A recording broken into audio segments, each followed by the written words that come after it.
एक आदमी एक रेस्टोरेंट में बैठा था। जैसे ही घड़ी में 1:20 हुए, अचानक 3 राक्षस प्रकट हुए और उन्होंने उसे बड़ी ही निर्दयता से मार डाला। इसके बाद वे उसे जला देते हैं और तुरंत ही कहीं गायब हो जाते हैं। इस घटना ने सभी को हैरान कर दिया। इस अजीबोगरीब घटना के पीछे एक संगठन न्यू ट्रूथ का नाम सामने आता है। न्यू ट्रूथ का नेता जिन्सू लोगों को समझाता है कि यह राक्षस केवल उन लोगों को मारते हैं जो पाप करते हैं। जिन्सू का दावा है कि पापियों को उनकी मौत से पहले एक फरिश्ता दर्शन देकर उन्हें उनकी मृत्यु का दिन और समय बताता है। जब वह तय समय आता है, 3 राक्षस आकर उन्हें बुरी तरह से मार डालते हैं। जिन्सू का संदेश साफ है, अगर आप पाप नहीं करेंगे तो राक्षस आपको नहीं मारेंगे। हालांकि न्यू ट्रूथ से प्रेरित एक और हिंसक समूह एरोहेड भी सक्रिय है। यह समूह खुद को ईश्वर का न्याय करने वाला मानता है और पापियों को सजा देने का काम करता है। लेकिन यह समूह पापी के साथ साथ उसके परिवार और उनके करीबियों को भी निशाना बनाते हैं। इस समूह में अधिकतर नाबालिग बच्चे शामिल हैं, जो कानून के शिकंजे से बच निकलते हैं।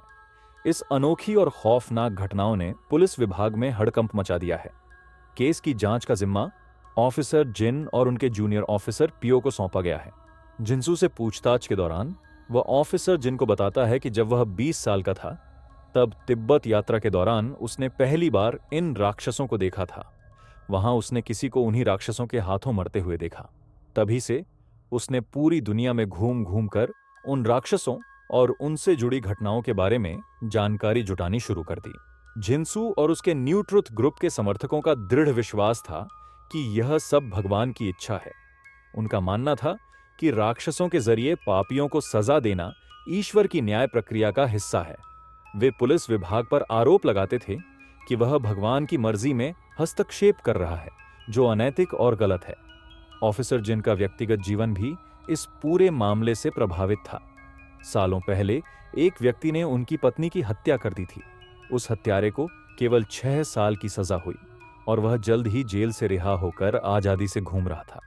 जिन्सू ने ऑफिसर जिन से कहा, आप और आपकी बेटी अभी तक उस दर्द से उबर नहीं पाए हैं, लेकिन देखिए, वह हत्यारा आज स्वतंत्र है।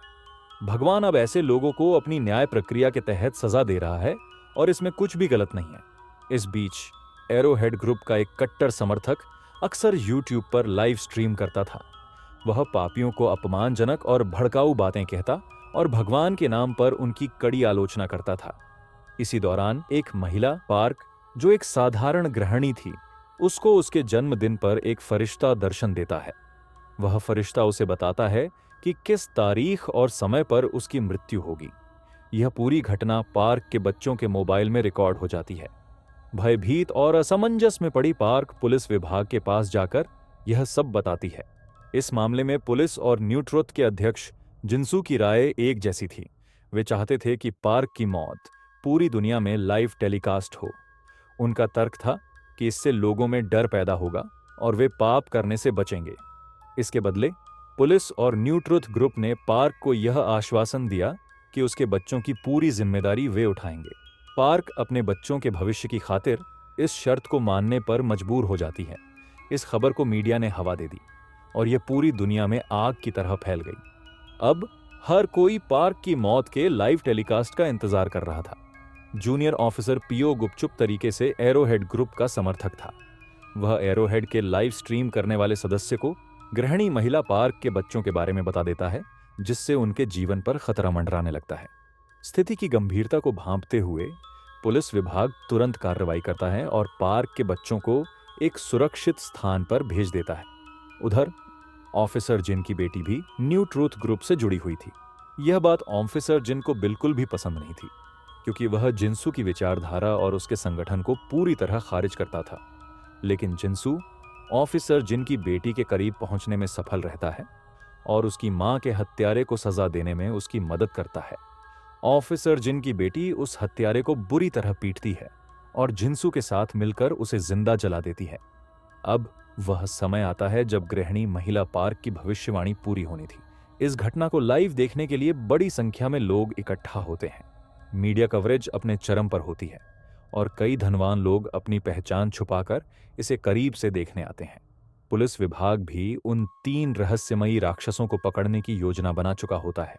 जब घड़ी में निर्धारित समय आता है, 3 राक्षस अचानक प्रकट होते हैं। वे गृहिणी महिला पार्क को निर्दयता से मारते हैं और अंत में उसे जला देते हैं। यह सब लाइव कैमरे पर रिकॉर्ड होता है। पुलिस ने राक्षसों को रोकने की पूरी कोशिश की। ऑफिसर जिन ने एक राक्षस पर गोली भी चलाई, लेकिन उन पर कोई असर नहीं हुआ। राक्षस घटना को अंजाम देकर गायब हो जाते हैं। इस पूरी घटना के बाद पूरी दुनिया सदमे में आ जाती है। हर कोई इसे भगवान की मर्जी मानने लगता है। लोग भयभीत होकर अपने घरों से बाहर निकलना बंद कर देते हैं। केवल एडवोकेट मिन और निल जैसे कुछ लोग ही इस पूरे घटनाक्रम पर सवाल उठाते हैं। अध्यक्ष जिनसू इस मौके का फायदा उठाते हुए न्यूज चैनलों के माध्यम से एक संदेश देता है, डरने की जरूरत नहीं है। राक्षस केवल पापियों को मारते हैं। जो पाप नहीं करेंगे वे सुरक्षित रहेंगे। भगवान की मर्जी को स्वीकारें और नेक रास्ते पर चलें। इस संदेश के बाद न्यू ट्रूथ ग्रुप को भारी समर्थन मिलने लगता है। दुनिया भर के लोग उनके साथ जुड़ने लगते हैं। जिनसू और न्यू ट्रूथ अब न केवल एक संगठन बल्कि भगवान के न्याय का प्रतीक बन जाते हैं। कुछ समय बाद अध्यक्ष जिनसू ने ऑफिसर जिन को एक वीडियो भेजी जिसमें उनकी बेटी अपनी मां के हत्यारे को मार रही थी। इस वीडियो के साथ जिनसू ने ऑफिसर जिन को धमकी दी और उसे एक अज्ञात जगह पर मिलने बुलाया। जब जिन वहां पहुंचता है तो जिनसू उससे एक चौंकाने वाला सच साझा करता है। जिनसू बताता है कि 20 साल पहले उसे भी फरिश्ते ने दर्शन देकर कहा था कि 20 साल बाद वह मरेगा और नरक में जाएगा। जिनसू ने दावा किया कि उसने जीवन में कभी कोई पाप नहीं किया, फिर भी फरिश्ते ने उसे नरक में जलाने की भविष्यवाणी की। अब उसकी मौत का समय आ गया था। यह घटना यह सिद्ध करती थी कि इन राक्षसों और भविष्यवाणियों का पाप या पुण्य से कोई संबंध नहीं है। जिनसू ने स्वीकार किया कि उसने दुनिया में अपराध रोकने के लिए झूठ बोला था। प्रचार किया कि राक्षस केवल पापियों को मारते हैं ताकि लोग डरकर अपराध करना बंद कर दें। जिनसू ऑफिसर जिनको बताता है कि अगर वह इस सच को दुनिया के सामने लाएगा तो जिनसू के समर्थक उसकी बेटी को उसकी मां के हत्यारे की हत्या के मामले में फंसा देंगे। समय आते ही राक्षस प्रकट होते हैं और जिनसू को भयानक रूप से मारकर जला देते हैं। इस घटना के बाद न्यू ट्रूथ ग्रुप के समर्थकों में खलबली मच जाती है। उधर एरोहेड का वह लाइव स्ट्रीम करने वाला कट्टर समर्थक एडवोकेट मेन, निल और ऑफिसर जिनके खिलाफ जनता को भड़काने लगता है। उसका आरोप था कि ये तीनों भगवान की मर्जी के खिलाफ हैं। ऑफिसर जिन ने तो राक्षसों पर गोलियां तक चलाई थीं, जो ईश्वर का अपमान है। इस बढ़ते खतरे के बीच एडवोकेट मिन अपनी मां के साथ देश छोड़ने का फैसला करती है। तभी उसे एक कुरियर मिलता है जिसमें कुछ दस्तावेज थे। इनका पब्लिशर पास्टर नाम का व्यक्ति था। दस्तावेजों को पढ़ने के बाद मिन को जिनसू को मिली उस भविष्यवाणी और सच्चाई का पता चलता है। उसे समझ में आ जाता है कि यह भविष्यवाणी और राक्षसों का प्रकोप किसी भी रैंडम व्यक्ति के साथ हो सकता है और इसका पाप या पुण्य से कोई संबंध नहीं है। इसी दौरान एरोहेड के सदस्यों ने मिन के सहयोगी एडवोकेट निल पर जानलेवा हमला किया और उसे बुरी तरह मार डाला। इसके बाद वे मिन पर भी हमला करते हैं, जिसमें उसकी मां गंभीर रूप से घायल हो जाती है। मिन अपनी मां को अस्पताल लेकर जाती है, लेकिन वहां उसकी मां दम तोड़ देती है। जिनसू की मौत के बाद न्यू ट्रूथ का नेतृत्व पास्टर नाम का व्यक्ति संभालता है। पास्टर पैसे और ताकत का भूखा था और उसने न्यू ट्रूथ को दुनिया का सबसे शक्तिशाली संगठन बनाने का संकल्प लिया। मिन, जो अब सच जान चुकी थी और पास्टर इस सत्य को छुपाना चाहता था, इसलिए उसने उसे बुरी तरह पिटवाकर फेंकवा दिया। 4 साल बाद की कहानी शुरू होती है। पास्टर के नेतृत्व में न्यू ट्रूथ ऑर्गेनाइजेशन अब दुनिया की सबसे ताकतवर संस्था बन चुकी है।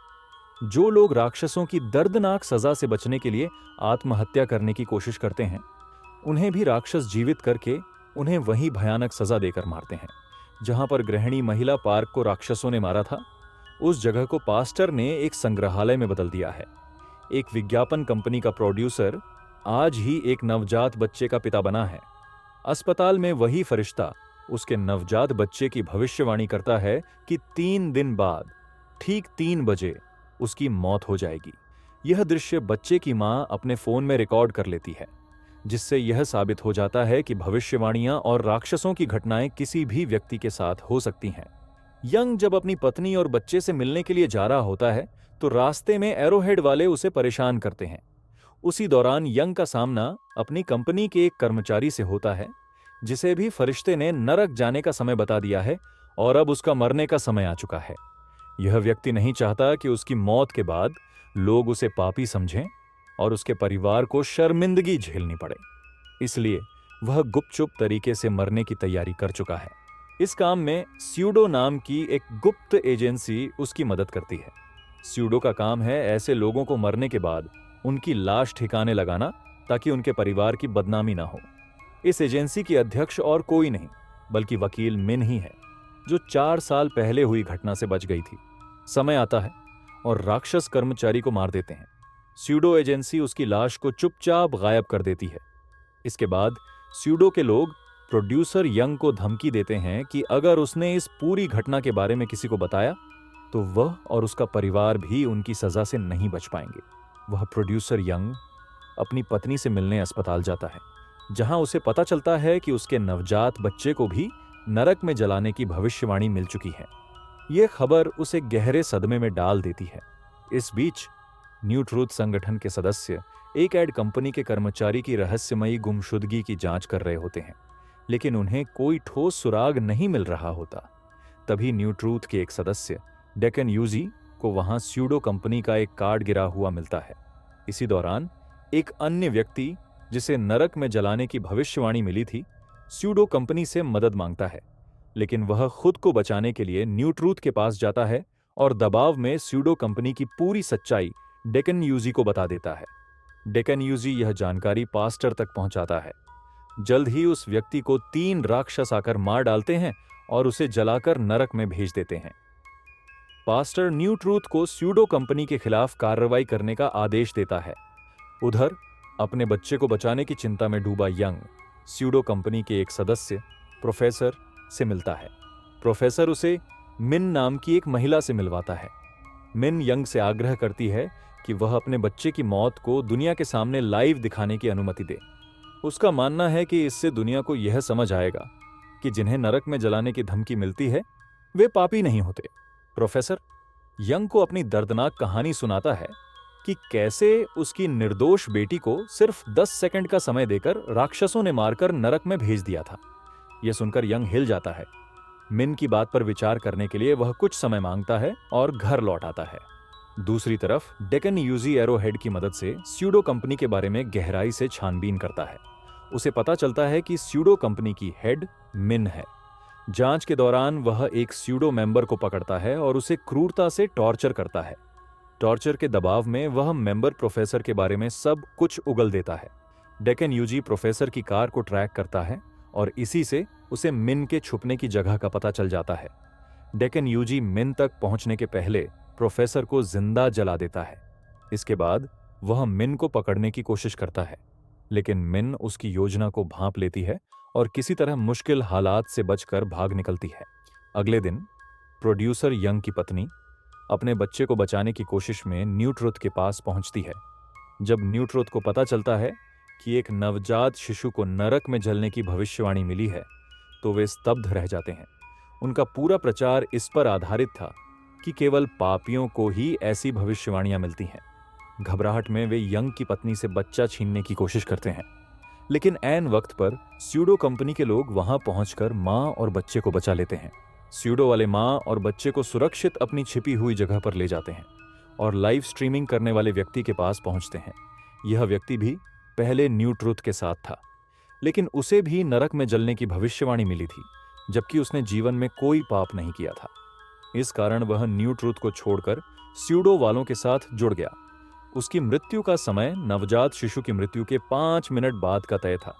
स्यूडो वाले नवजात बच्चे की मां का वीडियो रिकॉर्ड करते हैं, जिसमें वह दुनिया को बताती है कि उसके बच्चे को, जो एक निर्दोष नवजात है, उसे भी नरक में जलाने की भविष्यवाणी मिली है। यह वीडियो वायरल हो जाता है और पूरी दुनिया को हिलाकर रख देता है। न्यू ट्रूथ के नेता और सदस्य गहरे संकट में पड़ जाते हैं, क्योंकि उनका प्रचार ध्वस्त होने की कगार पर आ जाता है। इसी बीच लाइव स्ट्रीमर पास्टर को कॉल करता है और कहता है कि न्यू ट्रूथ का सिद्धांत झूठा है, क्योंकि वह भी निर्दोष है और जल्द ही मरने वाला है। लेकिन पास्टर चालाकी से उसका ब्रेन वॉश कर देता है। न्यू ट्रूथ वाले लाइव स्ट्रीमर के फोन को ट्रैक करके उसकी लोकेशन का पता लगा लेते हैं और पुलिस की मदद से स्यूडो को रोकने की योजना बनाते हैं। दूसरी ओर लाइव स्ट्रीमर अचानक स्यूडो के सदस्यों पर हमला कर देता है।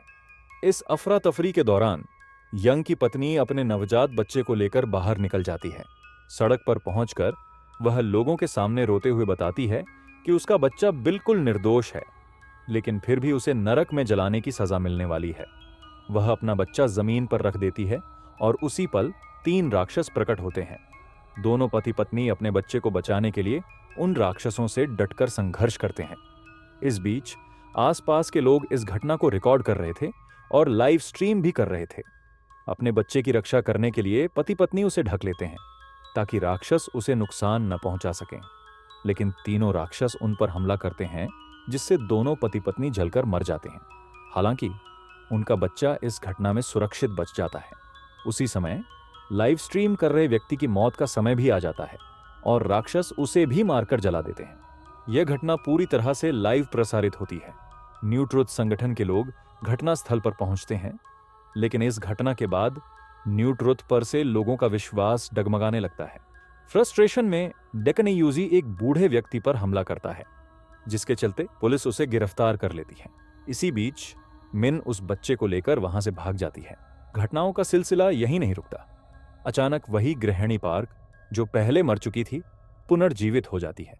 इसी रहस्यमय मोड़ के साथ इस सीजन का समापन हो जाता है। यदि आप इस कहानी के अगले सीजन की व्याख्या भी चाहते हैं तो मुझे बताएं, मैं आपके लिए उसकी पूरी जानकारी तैयार कर दूंगा।